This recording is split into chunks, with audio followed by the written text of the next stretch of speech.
নাগৰিকত্ব সংশোধনী 2016 বিধেয়কৰ বিৰুদ্ধে সৰব কংগ্ৰেছ জিলা উপায়ুক্তৰ হাতত স্মাৰকপত্ৰ কাৰ্বি আংলঙত কংগ্ৰেছ শাসন নাথাকিলেও দলৰ প্ৰতি ৰাইজৰ আস্থা অটুট আছে ৰমেশ জয় কাৰ্বি আংলঙত গুড়ৰ মূল্যক লৈ হোৱা সমস্যাৰ সমাধানৰ সন্দৰ্ভত মুখ্য কাৰ্যবাহী সদস্য তুলিৰাম ৰংহাঙে ৰাজ্যৰ মুখ্যমন্ত্ৰী সৰ্বানন্দ সোণোৱালৰ সাক্ষাৎ হামৰেনা বনাঞ্চলিক কাৰ্যালয় সংবাদ স্বাধীনতা দিৱস আৰু প্ৰজাতন্ত্ৰ দিৱসৰ ৰাষ্ট্ৰীয় পতাকা উৰাৰ বাহিৰে নাই একো কাম কাজ কাৰ্যালয়ত মানুহৰ সলনি ভৰি থাকে ছাগলী নমস্কাৰ অসমীয়া প্ৰাইম টাইম বাতৰিত মই পৰজ্যোতি শৰ্মাই স্বাগতম জনাইছো এতিয়া আগবাঢ়িছো প্ৰথমটো বাতৰিলৈ অসমত বাংলাদেশীক ৰক্ষণাবেক্ষণ দিয়া নাগৰিকত্ব সংশোধনী 2016 বিধেয়কৰ কাৰ্যকৰীৰ ক্ষেত্ৰত ৰাজ্যৰ বিভিন্ন দল সংগঠনে সৰ্বত্ৰ তীব্ৰ বিৰোধিতাত নামিছে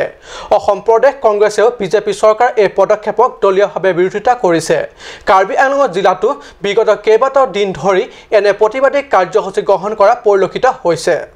এই প্ৰতিবাদী কাৰ্যসূচী ডিফুটো 24 মেত জিলা কংগ্ৰেছৰ কাৰ্যালয়ত জিলা কংগ্ৰেছৰ বিভিন্ন বিষয়ববীয়াসকলে মিলি চহৰৰ ৰাজপথেদি শোভাযাত্ৰা কৰি আহি জিলা উপায়ুক্ত কাৰ্যালয়লৈ আহি উপায়ুক্তৰ হাতত নাগৰিকত্ব সংশোধনী বিধেয়কৰ কাৰ্যকৰীৰ বিৰুদ্ধে স্মাৰক পত্ৰ প্ৰদান কৰে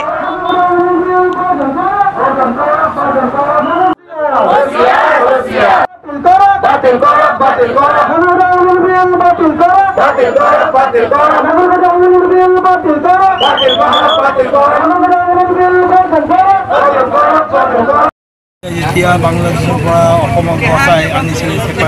অসম এটা ছেপাৰেট আৰু অসমৰ ভাৰতবৰ্ষৰ অংগ হিচাপে তেওঁ যুদ্ধ কৰি আনিছিলে তেতিয়া বৰাক ভেলীৰ যিসকল বঙালীভাষী মানুহ আছিলে বা ব্ৰহ্মপুত্ৰ ভেলীত যিসকল বঙালীভাষী মানুহ আছিলে সকলোতে অসমৰ অংগ আছিলে অসমীয়া সংস্কৃতি এটা বিশ্ব সংস্কৃতি আৰু তেওঁলোকে সদায় আমাৰ ভাই ভাই অসম ষ্টেটটো পুনৰ্গঠিত অসম ষ্টেট কিয় ভাৰতবৰ্ষৰ সকলো ষ্টেট পুনৰ্গঠিত হৈছে অন্য ভাষা আৰু সংস্কৃতিৰ ভিত্তিত আৰু সেই ভিত্তিতে অসমীয়া সংস্কৃতি আৰু অসমীয়া ভাষা ইয়াতে ৰাষ্ট্ৰভাষা আৰু ৰাজ্যৰ সংস্কৃতি এই সাংস্কৃতিক ভাৰসাম্যটো যদি বাংলাদেশৰ পৰা বাংলাদেশী আনে তেতিয়াহ'লে নষ্ট হৈ যাব সেইকাৰণে আমি চিঞৰিছোঁ আমি এই ভাৰসাম্য নষ্ট হ'ব দিব নোৱাৰোঁ অসমীয়া সংস্কৃতি জিন্দাবাদ জীয়াই থাকক প্ৰতিবাদী কাৰ্যসূচীত অসম প্ৰদেশ কংগ্ৰেছৰ সভাপতি ৰমেশ জৈনে অংশ লয় আৰু সাংবাদিকৰে মত বিনিময় কৰোঁতে ব্যক্ত কৰে যে কংগ্ৰেছ শাসনত নাথাকিলেও দলটোৰ অসম তথা কাৰ্বি আংলং ৰাইজৰ বাবে পূৰা মাত্ৰায় আস্থা আছে অহা নিৰ্বাচনত সাংসদ নিৰ্বাচনত কংগ্ৰেছ দলৰহে বিজয় হ'ব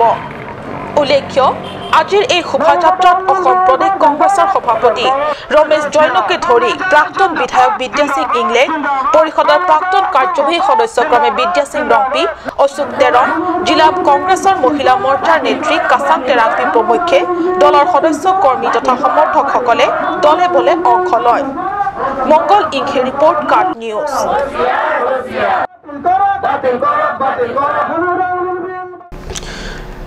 কাৰ্বি স্বায়ত্তশাসিত পৰিষদৰ মুখ্য কাৰ্যবাহী সদস্য তুলিৰাম ৰংহাঙে কেইজনমান সতীৰ্থ সহিত বুধবাৰে মুখ্যমন্ত্ৰী সৰ্বানন্দ সোণোৱালৰ চৰকাৰী আৱাস ভৱনত গৈ মুখ্যমন্ত্ৰীগৰাকীক সাক্ষাৎ কৰে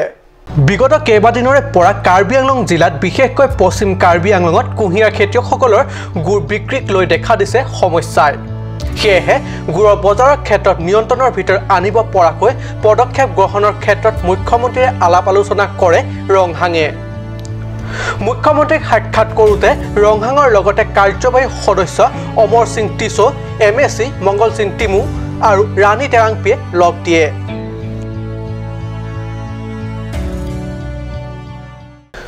কাৰ্বি আংলঙৰ স্বায়ত্তশাসিত পৰিষদৰ অধীনস্থ এখন বন বিভাগৰ চেণ্ট্ৰেল ৰেঞ্জাৰ কাৰ্যালয় বছৰত দুদিন মাত্ৰ বন বিষয়া তথা কৰ্মচাৰী উপস্থিত হয়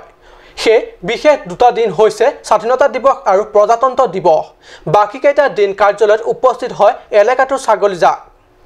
দিনটো ঘাঁহ বন খাই জিৰণি লয়হি এইখন কাৰ্যালয়ত জিৰণি লোৱা ছাগলীজাকৰ শৌচ প্ৰস্ৰাৱেৰে ভৰি পৰিছে কাৰ্যালয় মজিয়াই এনে নাফুট নাচুট বন বিভাগৰ কাৰ্যালয় ক'ত আছে জানিবলৈ চাই আহক আমাৰ কাট নিউজৰ সাংবাদিকৰ এই প্ৰতিবেদন হয় এই দৃশ্যখিনিলৈ মন কৰক জানিবলৈ চেষ্টা কৰক এয়া কোন বিভাগৰ চৰকাৰী কাৰ্যালয় এয়া বন বিভাগৰ কাৰ্যালয় আছে পশ্চিম কাৰ্বি আংলঙৰ সদৰ মহকুমা হামৰেনত এয়া আপোনালোকে দেখিছে বিভাগটোৰ পৰিচয় কাৰ্যালয়টিৰ ওপৰৰ বাটামটোতে ইংৰাজী আখৰেৰে লিখা আছে ৰেঞ্জ অফিচ বুলি দিনতেই হওক অথবা নিশাই হওক চকীদাৰে কাৰ্যালয়টি দৰ্জা খিৰিকী বন্ধ কৰাৰ কষ্ট কোনো কৰিব নালাগে কাৰণ এখন কাৰ্যালয়টিৰ সকলো সময়তে দৰ্জা খিৰিকীবোৰ খোলাই থাকে চাওক কাৰ্যালয়টিৰ দুৰৱস্থা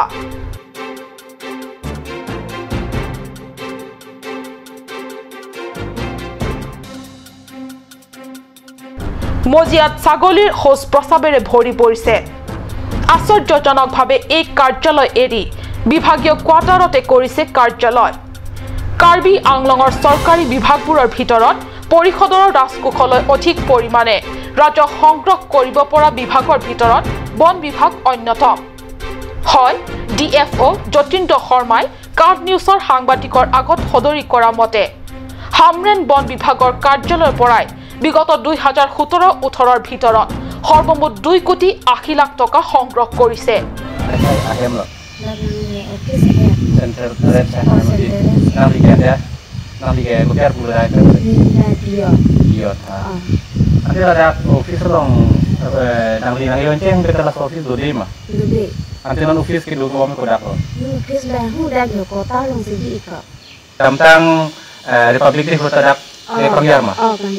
Redaksi sapa mat. Ya aluan da sapa lo ma daksi kapang jaje. Republik ni hot bangke akok hai. Ake no fisina ko sta ko lehi bo. Antela raka flex parang ya lehi bo. Ani kan wan pang ya ber mo dakete. Non la ke central ren sa sai hemlo la puloma mate quarter la puloma minong etke. Binong bangga perang kecil bangga kota sedolah stanon bangga office pusi mana di pamanda lumati sinon bangga dak office pusi mana dak siklem office kamanta office binong ke ada langsung do kedu kopi posada kedu ni delo labangan ini tum non ni marga na ningi don tak hedat po itu hada punya track kamu ni bang sekecil ni po Republic Day la pen Independence Day hut ke hala dak asai hemlong flag ke hos dam polam sejong hos dam ma oh kala Kupia posien tela dak sai hemlo ke flek pang yari dah dak nang li dun kini dun dema laan ma ni cini unte pen mana ni li pram de dak do bom se tamne hola dak su office ke dolan pen non ni sikem tan dak na churu bang se ni tala dak office na kan dun thulo bangso adim long sai hem kapin chong ni kan bang dupo ni kan flip ho bakke donang pubon কিন্তু বিগত 4-5 বছৰে এই কাৰ্যালয়টি নিজা কাৰ্যালয় ভৱন এৰি কাম কাজ চলাই আছে কোৱাৰ্টাৰতে এই আজব কাণ্ডবোৰ ঘটি থকা সত্ত্বেও কি কাৰণেনো কাৰ্বি স্বায়ত্তশাসিত পৰিষদৰ অধীনস্থ বিভাগীয় ঊৰ্ধ্বতন কৰ্তৃপক্ষই নীৰৱে আছে হেয়াহে আশ্চৰ্য বিষয় হৈ পৰিছে হামৰেনৰ পৰা সুন্দৰ ক্ৰ ৰিপৰ্ট কাট নিউজ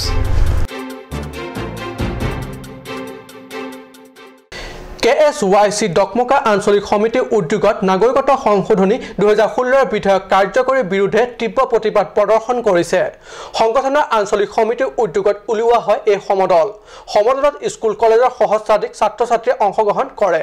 হৰৰ ৰাজপথেদি উলিওৱা এই সমদলৰ অন্তত ডকমকা লংকামটেৰণ প্ৰেক্ষাগৃহত একত্ৰিত হৈ ছাত্ৰ নেতা বুঢ়া সিং ৰংপিৰ পৌৰহিত্যত অনুষ্ঠিত কৰে এখন ৰাজহুৱা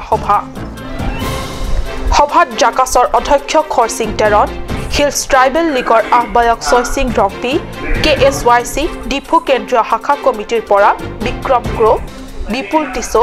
বহিৰাম ইংহি আৰু জাসন ৰম্পিকে ধৰি KSYCৰ পাকলংকাম লাংহিন হাৰাঘাট শাখাৰ সদস্যসকলে উপস্থিত থাকে আৰু উক্ত বিজেপি চৰকাৰে কাৰ্যকৰী কৰিব বিচৰা উক্ত বিধেয়কখনৰ ওপৰত তীব্ৰ সমালোচনা কৰে কোনো পক্ষে এই বিল কাৰ্যকৰী কৰাৰ বিপক্ষে প্ৰতিবাদ কৰি যোৱাৰ সন্দৰ্ভত ভাষণ ৰাখে সংগঠনৰ নেতৃত্বসকলে ডকমকাৰ পৰা বিশেষ প্ৰতিবেদক কাট নিউজ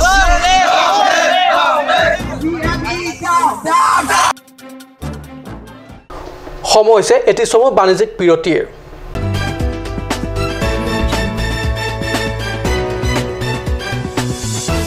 আজিকালি যিকোনো পাৰ্টি মানে কাঞ্জ জুচ বাইদি বেটো কমলাটো খাইছিলি না আনাৰসৰটো পাহাৰীয়া কমলা আৰু আনাৰসৰ পৰা তৈয়াৰ কৰা কাঞ্জ জুচ সম্পূৰ্ণ বিশুদ্ধ কাঞ্জ জুচ খাওক জীৱনৰ মজা লওক কাঞ্জ juice Jubu Sports Restaurant Lounge, HRSJ Complex, 2nd floor, Dharamnala Road, Difu, Karbi Anglong. The first and ever sports lounge in town. Tune you up with live music, Dare to Inject, Jam Pad, and pool game, where you can play with friends or play with legends, along with seafood items like octopus, lobster, prawns, squid,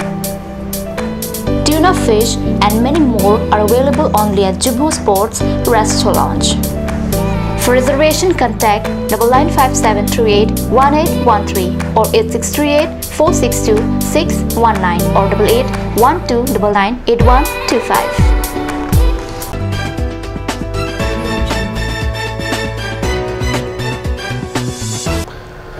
বিৰতিৰ পিছত পুনৰ বাতৰি মজিয়াত পশ্চিম কাৰ্বি আংলঙৰ সদৰ চহৰ হামৰানিস্থিত এখন অসামৰিক কাৰ্যালয় সমগ্ৰ পাহাৰীয়া জিলাখনৰ দুখীয়া জনগণৰ স্বাস্থ্যৰ প্ৰতি লক্ষ্য ৰাখি 1986 চনৰ 15 আগষ্টত পাৰ্বত্য উন্নয়ন মন্ত্ৰী ধনীৰাম ৰংপিয়ে প্ৰতিষ্ঠা কৰি যোৱা এখন চিকিৎসালয়ত এতিয়া নাই 102 কিংবা 108 মৃত্যুঞ্জয় সেৱা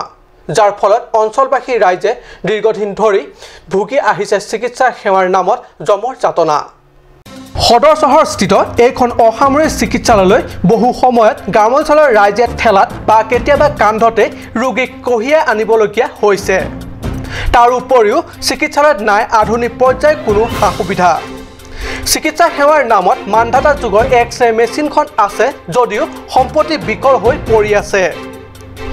108 এম্বুলেন্সৰ অভাৱত বহু ৰোগীয়ে মৃত্যুক আকোৱালি ল'বলগীয়া হৈছে মানে এবছৰ হ'ল এই এবছৰত 10 যি গাড়ী আছিলে সেইবিলাক আমাৰ মই দেখা নাই ইয়াত খালি এখন এম্বুলেন্স আছে আৰু এইখন এখন চিভিল হস্পিটেল হয় ইয়াতে স্পেচিয়েলিষ্ট ডক্টৰ গোটেইবিলাক ডিপাৰ্টমেণ্টৰ থাকিব লাগে যদিও এজনো নাই এতিয়ালৈ আৰু ইয়াতে মাত্ৰ আমি 3জন ডক্টৰ আছোঁ 3জনৰ 2জন MBBS আৰু মই নিজে BMS আগৰ পৰা বেয়া হৈ আছে আৰু এতিয়ালৈ ভাল হোৱা নাই আৰু বাকি অপাৰেশ্যনৰ কাছে সেইবিলাকৰ একো হেৰি নাই যেহেতু ডক্টৰে নাই সেইটো কাৰণে কিজানি তেনেকুৱা হেৰি আছে স্পেচিয়েলিষ্ট নাই কাৰণে থাকিলে এইবিলাকতো লাগিবই এটা জাষ্ট এখন ষ্টেট ডিস্পেন্সাৰী যেনেকুৱা চলে তেনেকৈ hospital and this hospital covers a very vast area and for a long time there is no 102 and 108 and there is no specialist doctor and even there is no x-ray machine here being a civil hospital and because of this the patient has suffered very much often for minor reasons we have to take them to Nagaon, Guwahati and other elsewhere to treat them so being a backward region and peoples are mostly poor they can't afford to bear all the expenses so we call upon the authorities to send equipments for the hospital and the specialist doctors 102 and 108 immediately so that the patients here and the people here are get enough facilities for treatment জিলা সদৰ চহৰ এখনৰ অসামৰিক চিকিৎসালয় চিকিৎসা সেৱা এই অৱস্থা হলে গ্ৰামাঞ্চলৰ চিকিৎসা ব্যৱস্থা কেনে হ'ব পাৰে সকলোৱে ভাবি চাওক চিকিৎসালয় এই অৱস্থা আৰু ৰোগীৰ হাহাকাৰ অৱস্থালৈ চাই জিলা স্বাস্থ্য বিভাগৰ কাৰ্যবাহী সদস্য খনসিং ৰংপিয়ে শীঘ্ৰে কিবা পদক্ষেপ ল'বনে বৈঠালাংছৰ পৰা জাসন ইংহিৰ ৰিপৰ্ট কাপ নিউজ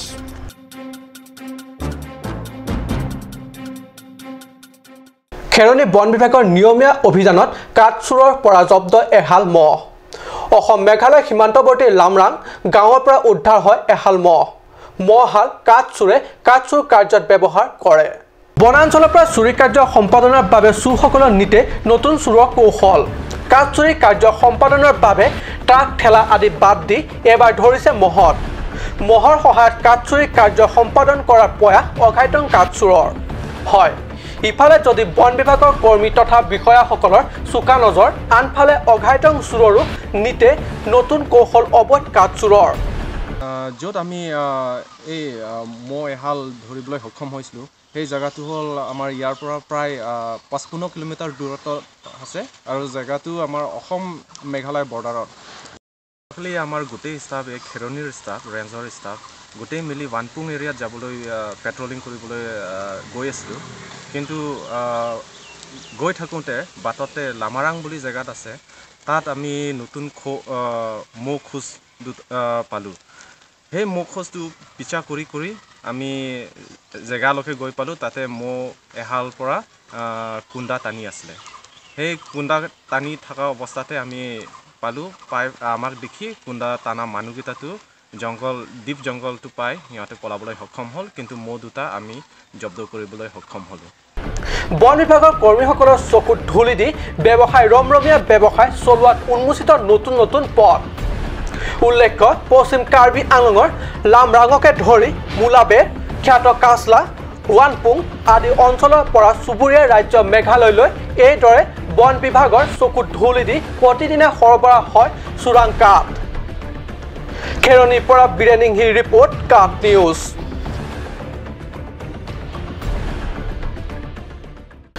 কোৱা হয় অসীম ধৈৰ্যৰ ফল সদায় মিঠা হয় যোৱা ৫-৬ বছৰ যাতায়াতৰ ক্ষেত্ৰত সীমাহীন দুখ যন্ত্ৰণাৰ তথা প্ৰাণৰ আশংকাৰ মাজেৰে প্ৰায় ৫-৬ বছৰ দুৰ্ভোগ ভুগি অহাৰ পিছত আপাৰ দেওপানীৰ বাবে এই সুফল আপাৰ দেওপানীৰ বাসীয়ে এতিয়া পকী দলঙৰ ওপৰেহে নিজৰ গাঁৱৰ অভিমুখে যায় বা গাঁৱৰ পৰা বাহিৰলৈ যায়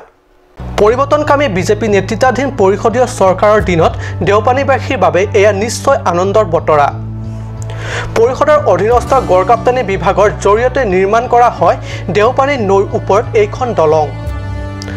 দলংখন পাই অতি আনন্দিত এই অঞ্চলৰ ৰাইজ ইয়াৰ বাবে অঞ্চলটোৰ ৰাইজে মুখ্য কাৰ্যবাহী সদস্য তুলিৰাম ৰংহাঙৰ প্ৰশংসাত পঞ্চমুখ হৈছে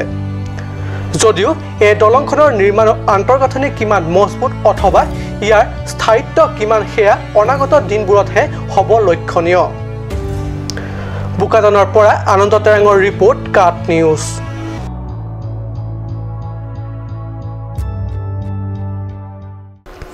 আজি অসমীয়া প্ৰাইম টাইম বাতৰি ইমানতে সামৰিছোঁ ধন্যবাদ